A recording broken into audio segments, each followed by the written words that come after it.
ஆன்மீக நண்பர்கள் அனைவருக்கும் வணக்கம்.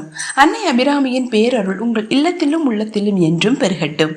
வாழ்க்கையில் நமக்கு என்னதான் செல்வமும் புகழும் இருந்தாலும் எல்லாவற்றுக்கும் மேலாக என் நேரமும் நம்மை ஒரு தாய் போல் காத்து வழி நடத்த அம்பிகையின் அருள் எப்பொழுதும் நமக்கு தேவை. தாயே, எனக்கு எப்பொழுதுமே உன்னுடைய அருள் பார்வை வேண்டும்.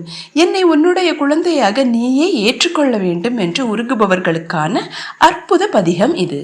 அபிராமி பட்டர் அருளிய அபிராமி அந்தாதியின் இந்த 88வது பாடல் நம்மிடம் இருக்கும் குறைகளை பாராமல் அன்னை நம்மை தன் பிள்ளையாக ஏற்றுக்கொண்டு எக்காலத்திலும் தன் அருட்கடையை நமக்கு வாரி வழங்கும் பேராற்றல் கொண்ட சரணாகதி துதியாகும்.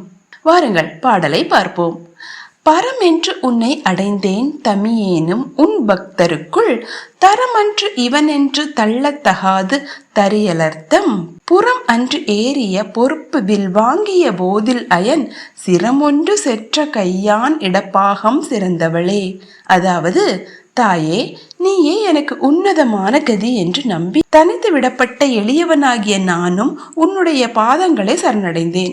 உன்னுடைய தூய்மையான பக்தர்களின் கூட்டத்திற்குள் இவன் பக்தி செய்ய தகுதியற்றவன், தரம் குறைந்தவன் என்று சொல்லி என்னை நீ தள்ளிவிடக் கூடாது அம்மா. உன்னை வணங்காத பகைவர்களுடைய முப்புறங்களை அன்று எரித்து அழிப்பதற்காக மேருமலையை வில்லாக வளைத்த போது பிரம்மதேவனுடைய 5 தலைகளில் அகம்பாவம் பிடித்த ஒரு தலையை நகத்தால் கிள்ளி எறிந்த அந்த சிவபெருமானுடைய திருமேனியில் இடப்பாகத்தில் சிறந்து விளங்கும் என் அன்னை அபிராமியே. அதாவது, முப்புறங்களை அழிக்க மேருமலையையே வில்லாக வளைத்து வரும் பிரம்மனின் அகந்தை அடக்க அவரது ஒரு தலையை கொய்தவருமான மகாசக்தி படைத்தவர் சிவபெருமான். அத்தகைய பரமேஸ்வரனின் இடப்பாகத்தை தன் அன்பால் ஆளும் பேரரசி அன்னை அபிராமி. அவளிடம் பட்டர் மிகவும் உருக்கமாக வாதாடுகிறார். தாயே, நீயே கதி என்று உன் பாதங்களை பற்றி கொண்டேன். உன்னுடைய உயர்ந்த பக்தர்களின் தகுதியோடு ஒப்பிடும் பொழுது நான் சாதாரண எளியவன்தான், தகுதி இல்லாதவன்தான். அதற்காக இவனுக்கு பக்தி செய்ய தரமில்லை என்று என்னை உன் அருள் பார்வையில் இருந்து தள்ளிவிடாதே அம்மா. உன்னோடு என்னை சேர்த்துக்கொள் என்று வேண்டுகிறார். நம் குறைகளை பாராமல் அன்னை எப்போதும் தன் அருளை தர வேண்டும் என்பது இப்பாடலின் ஆழ்ந்த தத்துவமாகும். பாராயணம் செய்யும் முறை: திங்கட்கிழமை, வெள்ளிக்கிழமை அல்லது பௌர்ணமி மற்றும் பிரதோஷ தினங்களில் பாராயணம் செய்ய தொடங்கலாம். எப்பொழுதும் அம்பிகையின் அருள் வட்டத்தில் வாழ நினைப்பவர்கள் காலை அல்லது மாலை வேளையில் பூஜை அறையில் தூய்மையான நெய்விளக்கேற்றி வைத்து ஓத வேண்டும்.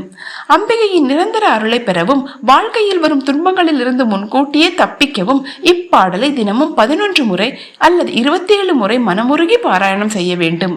நான் தவறுகளே செய்திருந்தாலும் என்னை அன்னை ஒருபோதும் கைவிட மாட்டாள். அவள் மடியில் வாழும் குழந்தை நான் என்று அசைக்க முடியாத நம்பிக்கையோடு உருகும் பக்தியோடு ஓத வேண்டும்.